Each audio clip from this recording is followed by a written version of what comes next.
This can't be happening. That was the thought that echoed through my mind as the flight attendant ripped up my ticket, without so much as a word of explanation. The shock left me rooted to the spot, my stomach sinking as I realized what had just occurred. What had I done to deserve this? It was supposed to be a routine flight, just another business trip. I had been traveling for years, and the process was always the same. Check in, go through security, get on the plane. But today felt different. From the moment I stepped into the terminal, there was a strange tension in the air. I brushed it off at first, thinking it was just my imagination. But then the look started. The flight attendants at check-in were a little too stiff, a little too focused on me. I couldn't explain it, but something wasn't right.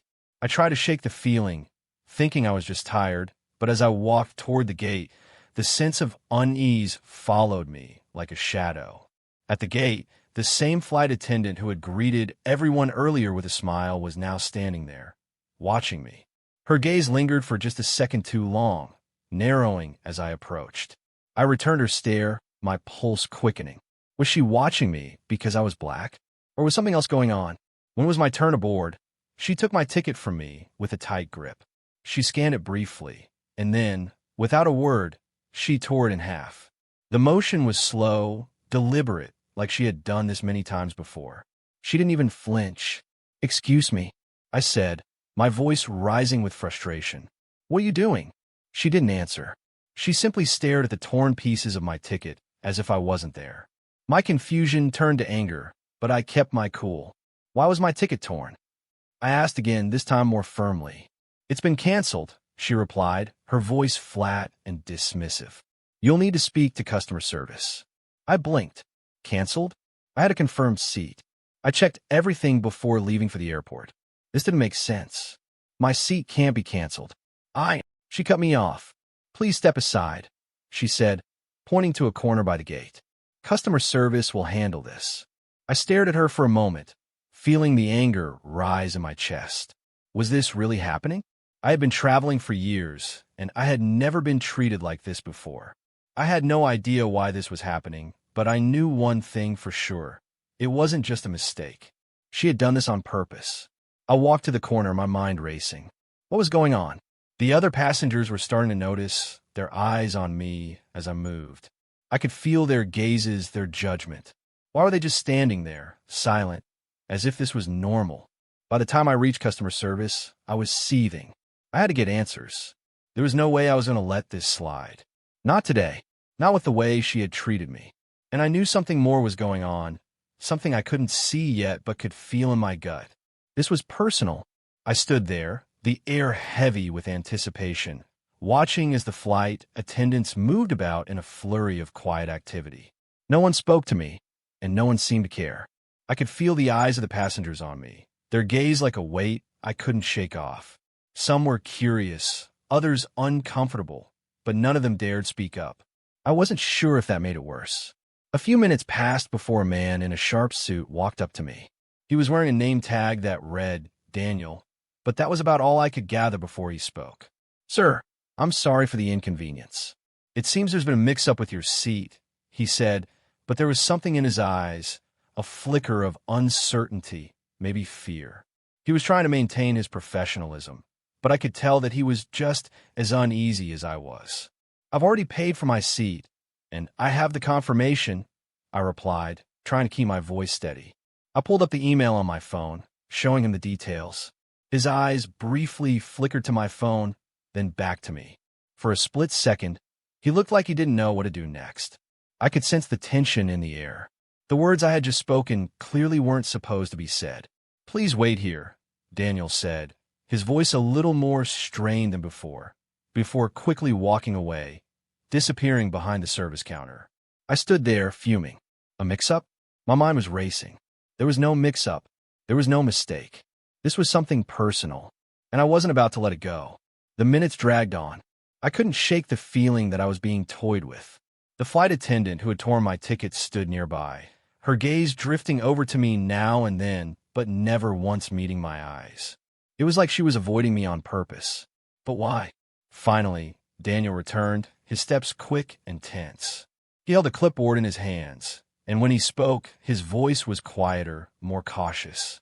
"Sir, it appears there's been a mistake," he said, though his eyes never met mine. "Your ticket wasn't canceled, but there seems to be a situation. We're going to have to ask you to leave the flight." My blood ran cold. Leave the flight? No, this was too much. There was no way this was happening. "What do you mean, leave the flight?" I demanded, stepping forward. "You can't just kick me off after I've been cleared aboard. I'm not going anywhere until I get some real answers."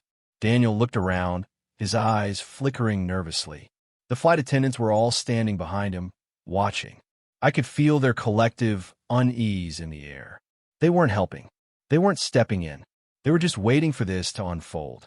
"Sir, please, we don't want to escalate this," Daniel said, his voice strained. "You need to come with us to resolve the issue. Please follow me." But before I could respond, something shifted. Another man appeared.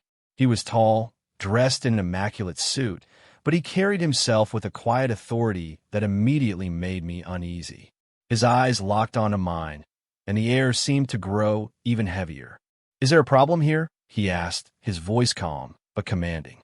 Daniel flinched, clearly surprised by his sudden appearance. "I'm just trying to resolve this," Daniel replied, his voice lower now. The man turned his attention to me. His eyes narrowed just slightly, but I could feel the weight of his gaze. He said nothing for a moment, just studying me, as if weighing whether I was worth his time. "Let me handle this," the man said.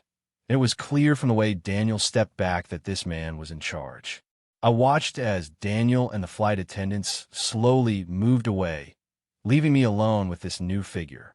I was confused, but something about him told me that this wasn't a simple misunderstanding. "You're not who you say you are you?" the man said suddenly, his voice low but piercing. His eyes gleamed with something that felt far too calculated for a simple airline employee. I stood there, unable to answer, the words stuck in my throat. But before I could ask what he meant, the man gave me a knowing smile and reached into his jacket pocket. He pulled out a piece of paper, my boarding pass. "You don't belong here, but I'll make sure you do," he said with a flicker of amusement in his eyes, the words landing like a heavy blow.